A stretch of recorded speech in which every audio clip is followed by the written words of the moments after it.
ಸುದೀಪ್ ಹಾಗೂ ದರ್ಶನ್ ರವರ ಮುನಿಸಿನ ವಿಚಾರಕ್ಕೆ ಸಂಬಂಧಪಟ್ಟ ಹಾಗೆ ದರ್ಶನ್ ಆಪ್ತ ಸ್ನೇಹಿತ ಬುಲೆಟ್ ಪ್ರಕಾಶ್ ಪ್ರತಿಕ್ರಿಯಿಸಿದ್ದಾರೆ.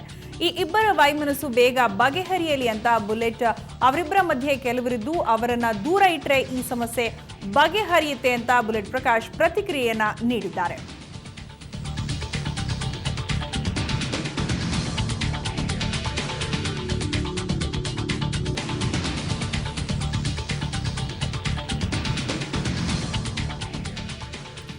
ದರ್ಶನ್ ಹಾಗೂ ಸುದೀಪ್ ರವರ ಮಧ್ಯೆ ಇರುವಂತಹ ಅಸಮಾಧಾನಕ್ಕೆ ಸಂಬಂಧಪಟ್ಟ ಹಾಗೆ ನಟ ಬುಲೆಟ್ ಪ್ರಕಾಶ್ ದರ್ಶನ್ ರವರ ಆಪ್ತ ಸ್ನೇಹಿತರ ಪ್ರತಿಕ್ರಿಯೆಯನ್ನ ನೀಡಿದ್ದಾರೆ.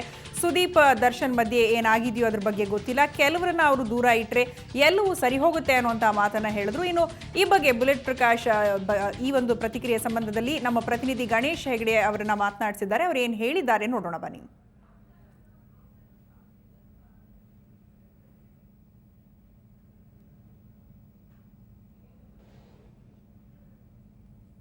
ಹಾಗೂ ಕಿಚ್ಚ ಸುದೀಪ್ ನಡುವಿನ ಏನು ಕುಚುಕು ದೋಸ್ತಿಗ ಆಗಿದೆ ಚರ್ಚೆ ಎನ್ನುವಂತಹ ವಿಚಾರ ಈಗ ಸಾಕಷ್ಟು ಚರ್ಚೆಗಳಾಗ್ತಾ ಇದೆ. ಈ ಬಗ್ಗೆ ಮಾತನಾಡೋಕೆ ಚಲನಚಿತ್ರ ದರ್ಶನ್ ಅವರ ಆತ್ಮೀಯ ಗೆಳೆಯ ಹಾಗೂ ಹಾಸ್ಯ ನಟ ಬುಲೆಟ್ ಪ್ರಕಾಶ್ ಅವರು ನಮ್ಮ ಜೊತೆಗೆ ಇದ್ದಾರೆ. ಈ ಬಗ್ಗೆ ಅವ್ರು ಏನು ಹೇಳ್ತಾರೆ ಅಂತ ಕೇಳೋಣ. ಪ್ರಮುಖವಾಗಿ ನೀವು ದರ್ಶನ್ ಅವ್ರನ್ನ ಸಾಕಷ್ಟು ನೋಡ್ಕೊಂಡ್ಬಂದಿರ ಮತ್ತು ಕಿಚ್ಚ ಅವ್ರನ್ನೂ ಕೂಡ ನೀವು ನೋಡ್ಕೊಂಡ್ಬಂದಿದ್ದೀರಾ. ಅವರ ಇಬ್ಬರ ನಡುವಿನ ಸ್ನೇಹ ಈಗ ಒಂದು ರೀತಿಯಲ್ಲಿ ಬ್ರೇಕಪ್ ಆಗಿದೆ, ಮುರಿದು ಬಿದ್ದಿದೆ ಅಂತ ಒಂದು ಇದಕ್ಕೆ ಏನಂತೀರಿ? ಮುರಿದು ಬಿದ್ದಿರೋದು ದುರಂತ. ಈ ರೀತಿ ಆಗಬಾರ್ದಾಯಿತು, ಆಗೋಗಿದೆ. ಇಂಡಸ್ಟ್ರಿಯಿಂದ ದೊಡ್ಡ ದೊಡ್ಡವರಿದ್ದಾರೆ, ಅಂಬರೀಷ್ ಅಣ್ಣ ಇದ್ದಾರೆ, ಶಿವಣ್ಣ ಇದ್ದಾರೆ, ರವಿ ಸರ್ ಇದ್ದಾರೆ. ಎಲ್ಲರೂ ಕೂತ್ಕೊಂಡು ಬಗೆಹರಿಸಿ ಅವ್ರ ಸ್ನೇಹ ಇನ್ನು ಮುಂದಕ್ಕೆ ಚೆನ್ನಾಗಿರಲಿ ಅಂತ ಕೇಳ್ಕೊಳ್ತೀವಿ. ಒಳಗೆ ಏನೇನಾಗಿದೆ ನನಗೆ ಗೊತ್ತಿಲ್ಲ. ಕೆಲವೊಂದು ಆಗಿರುತ್ತೆ, ಕೆಲವೊಂದು ನಾವು ಬಹಿರಂಗವಾಗಿ ನಾವು ಹೇಳೋಕ್ಕೂ ಆಗಲ್ಲ, ಹೇಳಲೂಬಾರ್ದದು. ಅರ್ಥ ಆಯ್ತಾ? ಇಷ್ಟೇ ಹೇಳೋದು, ಅಕ್ಕಪಕ್ಕ ಸ್ವಲ್ಪ ಆಜುಬಾಜು ಯಾರ್ಯಾರಿದ್ದಾರೆ ಅವ್ರನ್ನ ಸರಿಪಡಿಸಿದ್ರೆ ಎಲ್ಲ ಸರಿ ಹೋಗುತ್ತೆ. ಸ್ಯಾಂಡಲ್ವುಡ್ನಲ್ಲಿ ಇವರಿಬ್ಬರು ಕೂಡ ಸಾಕಷ್ಟು ಜನಪ್ರಿಯತೆ ಇರುವಂತಹ ನಟರು, ಈಗ ಭೂಮಿಂಗಲ್ಲಿ ಇರುವಂತಹ ಆ್ಯಕ್ಟರ್ಸ್ ಅಂತಲೇ ಹೇಳ್ಬೋದು. ನೀವು ಕೂಡ ಸಾಕಷ್ಟು ವರ್ಷಗಳಿಂದ ಅವ್ರ ಜೊತೆ ಕೆಲಸ ಮಾಡಿದ್ದೀರಾ, ನಟಿಸಿದ್ದೀರಾ.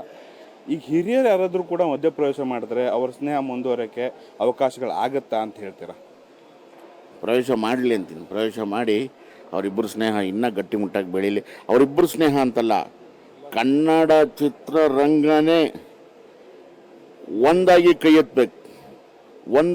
ಎತ್ತಬೇಕು. ನಾವೆಲ್ಲ ಒಂದು ಅಂತ ಆ ಕನಸನ್ನು ಕಾಣ್ತಿದ್ದೀವಿ. ಆಗುತ್ತೆ. ಇಲ್ಲಿ ಯಾವುದೇ ಬಿರುಕು ಇದ್ರೂ ಅದೆಲ್ಲ ಸರೋಗುತ್ತೆ. ಆ ಬಿರುಕನ್ನ ಸರಿಪಡಿಸೋಣ. ಆ ಬಿರುಕನ್ನ ದೊಡ್ಡ ಮಟ್ಟಿಗೆ ನಾವು ಮತ್ತೆ ಹೊಡೆಯೋದು ಪ್ರಯತ್ನ ಮಾಡೋದು ಬೇಡ. ಎಲ್ಲ ಸರೋಗುತ್ತೆ, ಎಲ್ಲ ಸುಖಕರವಾಗಿ ಸರೋಗುತ್ತೆ ಅಂದ್ಕೊಂಡಿದ್ದೀನಿ. ಇದು ಬುಲೆಟ್ ಪ್ರಕಾಶ್ ಅವರು ಹೇಳ್ತಾರಂಥ ಮಾತು. ಬೆಂಗಳೂರಿನಿಂದ ಕ್ಯಾಮ್ರಾಮನ್ ರಾಜು ಜೊತೆ ಗಣೇಶ್ ಹೆಗಡೆ, ಸುವರ್ಣ ನ್ಯೂಸ್.